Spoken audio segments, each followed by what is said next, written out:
Hey les bambing, j'espère que vous allez bien, en tout cas moi ça va nickel. On se retrouve aujourd'hui pour une nouvelle vidéo sur la Bundesliga, la 30e journée, 9 matchs analysés ensemble qui sont les suivants. Francfort contre Augsbourg, Wolfsburg contre Bochum, Cologne contre Darmstadt, Hoffenheim contre Mönchengladbach, Heidenheim contre Leipzig, l'Union Berlin contre le Bayern de Munich, le Werder de Brême contre Stuttgart, Dortmund contre Leverkusen, le gros choc de cette journée, et Fribourg contre Mayence. N'hésitez pas à venir nous rejoindre sur le site VIP, les réseaux sociaux, tout est à l'écran et en description. N'hésitez surtout pas à mettre vos critiques positives ou négatives, votre pronostic, votre petit pouce qui va bien, et n'hésitez pas à venir rejoindre la communauté. On est en train de tutoyer les 17 300, merci encore. On jette un coup d'œil sur le classement où le Bayer Leverkusen est champion d'Allemagne avec 79 points, premier, 16 points d'avance sur le dauphin, le Bayern de Munich. C'est assez colossal. Troisième Stuttgart avec 63 points, à égalité avec les Bavarois. Quatrième Leipzig avec 56 points, à égalité avec Dortmund qui est cinquième et pour l'instant barragiste pour la C1. Et sixième Francfort avec 42. En fin de classement, un barragiste Mayence 16e avec 26 points et deux relégables 17e et 18e Cologne et Darmstadt 22 et 14.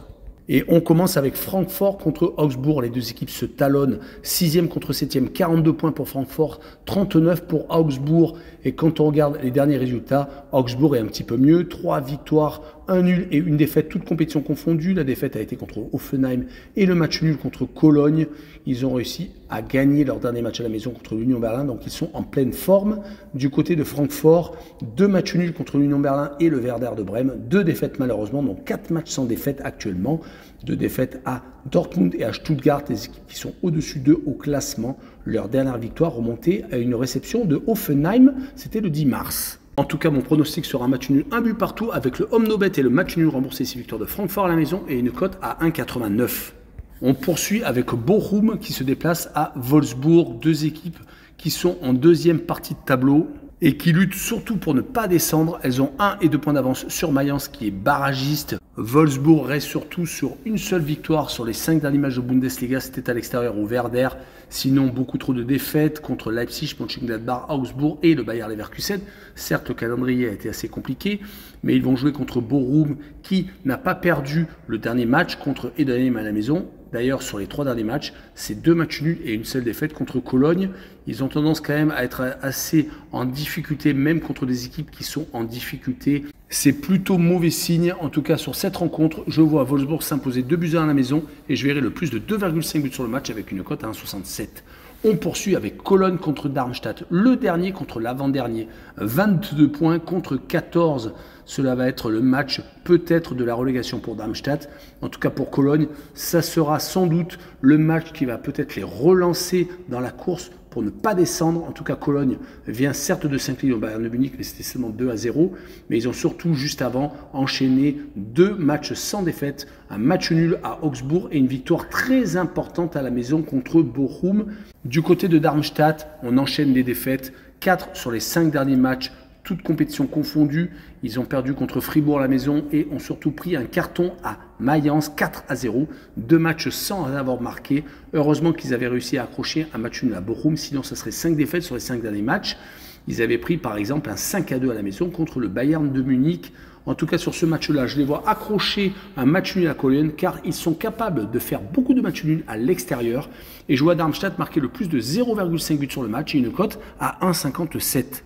Le match suivant est Hoffenheim contre Mönchengladbach, le 9e contre le 11e, 36 contre 31, 5 points d'écart entre les deux formations.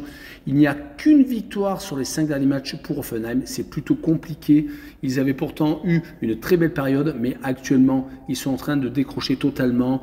Ils sont en roue libre, heureusement, on 10 points d'avance sur le barragiste. Cela devrait jouer, mais en tout cas, la seule victoire a été contre Augsbourg. Sinon, ils ont perdu contre des équipes de haut tableau comme le Bayer Leverkusen, Stuttgart, voire Francfort. Et ils viennent de perdre contre Mayence, qui est barragiste pourtant, et encore 4-1, c'est énorme. Du côté de Mönchengladbach, 2 victoires, dont une en match amical lors de la trêve internationale. Mais leur victoire à Wolfsburg leur a fait du bien. Cela leur permet d'avoir 5 points d'avance sur Mayence. Mais ils ont rechuté à la maison contre Dortmund. Ils ont tendance à perdre contre les gros bras à la maison. C'est plutôt embêtant. Mais sur ce match-là, quand je vois les confrontations directes, Mönchengladbach a tendance à être toujours vainqueur. Donc je vois une victoire 2-1 à l'extérieur avec la double chance N2 et une cote à 1,76. On enchaîne avec Heidenheim contre Leipzig, le promu est 10e et à 8 points d'avance sur la zone de barrage, donc ça devrait jouer, surtout que ces derniers matchs c'est plutôt intéressant, une victoire contre le Bayern de Munich, 3 buts de la maison et 2 matchs nuls à l'extérieur, à Stuttgart qui est tout de même 3e et à Bochum, une seule défaite, c'était en match amical sur les 5 derniers matchs officiels, mais ils ont tendance quand même à être plutôt solides ces derniers temps, donc 4 matchs sans défaite en championnat. Ils vont jouer contre Leipzig qui est plutôt en forme, 4 victoires et un match nul depuis l'élimination contre le Real de Madrid. Cela leur a peut-être fait du bien, mais Leipzig était passé tellement proche d'éliminer le demi-finaliste de la C1 que Leipzig a peut-être pris conscience de certaines choses. En tout cas, ils sont actuellement 4e et sont qualifiés pour la C1. Ils viennent de passer devant le Borussia Dortmund. Ce match risque d'être accroché et comme Heidenheim a tendance à accrocher les gros, je verrai un match nul, un but partout et je verrai les deux équipes qui marquent pour assurer le coup avec une cote à 1,59. Et on poursuit avec l'Union Berlin contre le Bayern de Munich. L'Union Berlin est 13e alors que le Bayern est second. Les deux équipes ont participé à la Champions League. Le Bayern est encore qualifié car ils sont en demi-finale après avoir sorti Arsenal, alors que l'Union Berlin était sorti en phase de groupe, avait fini dernier malheureusement. Mais les Berlinois font une saison plutôt catastrophique. Cela change totalement de la saison dernière où ils avaient donc été qualifiés en C1. Là actuellement ils sont à 3 points des barrages et quand on voit les derniers matchs, c'est 3 matchs sans victoire. Un match nul contre Francfort, ça encore c'est pas trop mal, mais par contre 2 défaites contre Augsbourg et le Bayer Leverkusen. Les 3 derniers matchs où ils n'ont pas marqué et en plus ils vont rencontrer le Bayern de Munich qui vient de perdre donc son titre de championnat mal depuis 2012. La saison dernière, ils étaient passés proches de ne pas l'avoir. Le Borussia Dortmund avait totalement craqué lors de la dernière journée, faisant 2 buts partout, alors qu'ils avaient besoin d'une victoire. Mais ces derniers temps, le Bayern de Munich s'est ressaisi, 2 victoires consécutives, une en championnat contre Cologne.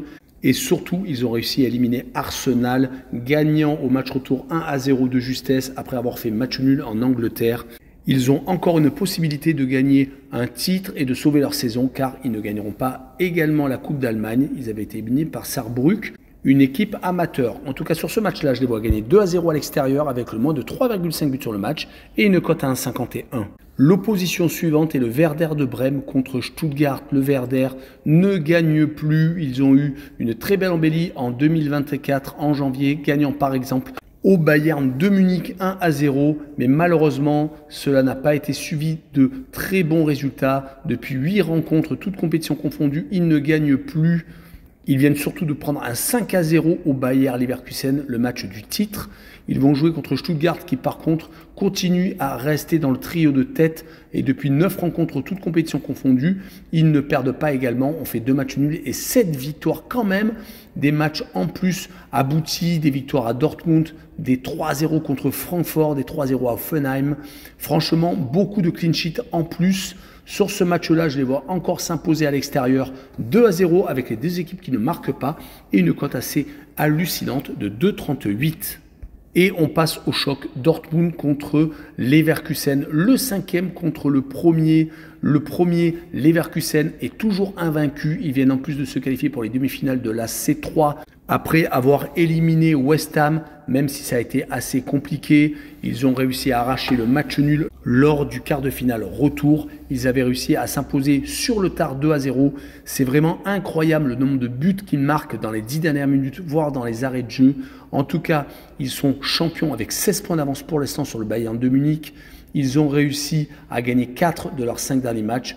Et c'est surtout beaucoup de matchs sans prendre de but, ce qui est beaucoup plus important. La défense, c'est primordial. Mais ils vont tout de même se déplacer à Dortmund, car à un moment donné, l'invincibilité va s'arrêter. Est-ce que ce sera contre le Borussia, qui a réussi à éliminer l'Atlético de Madrid en Champions League? Ils sont qualifiés pour la demi-finale de la C1, ce qui est vraiment extraordinaire. Ils vont jouer contre le Paris Saint-Germain qu'ils ont rencontré en phase de groupe. Ils avaient eu beaucoup de mal. À l'aller, ils avaient perdu 2-0 au match retour. Ils avaient fait un but partout, mais ça avait été vraiment très tendu. En tout cas, 3 victoires et 2 défaites sur les 5 derniers matchs. Ils avaient perdu un des matchs au sommet contre Stuttgart à la maison et ils avaient perdu la manche aller contre l'Atlético de Madrid, mais ils se sont rattrapés donc avec un 4-2 au match retour. Sur ce match-là, je vois bien Leverkusen mettre un dernier coup à tous ses adversaires et une victoire 2-1 à l'extérieur avec le droit au no-bet et le pari remboursé si match nul et une cote à 1,83. Et on finira avec Fribourg contre Mayence. Les Fribourgeois sont assez moyennement classés 8e avec 39 points. Ils n'ont que 3 points de retard par contre sur Francfort, donc ils sont encore capables de se qualifier pour une Coupe d'Europe. Ils vont jouer contre une équipe de Mayence qui est barragiste, qui est en difficulté, qui espère se sauver, qui n'a qu'un point de retard sur Bochum, qui est le premier non relégable. En tout cas, Fribourg a plutôt bien réussi ces derniers matchs avec 2 victoires et une seule défaite. C'était à la maison contre Leipzig, mais ils se sont rattrapés à l'extérieur, battant Mönchengladbach et Darmstadt sans prendre de but. Mais quand ils jouent contre des grosses équipes, ils ont quand même du mal. Ils avaient perdu contre le leader à la maison également, contre Leverkusen. Du côté de Mayence, ils se sont ressaisis, ils ne veulent pas descendre. Ça se voit avec 3 victoires lors des 3 dernières réceptions contre Bochum, Darmstadt et Hoffenheim, des équipes de milieu de tableau et de fin de tableau. Et ils ont également réussi à accrocher un 0-0 à Leipzig. Mais sur ce match-là, je vois quand même un match nul, un but partout, avec le home no bet et le match nul rembourser ces victoires de Fribourg à la maison et une cote à 2,21. Voilà, on en a fini avec cette vidéo. N'hésitez pas à venir nous rejoindre. Tchou les bambing!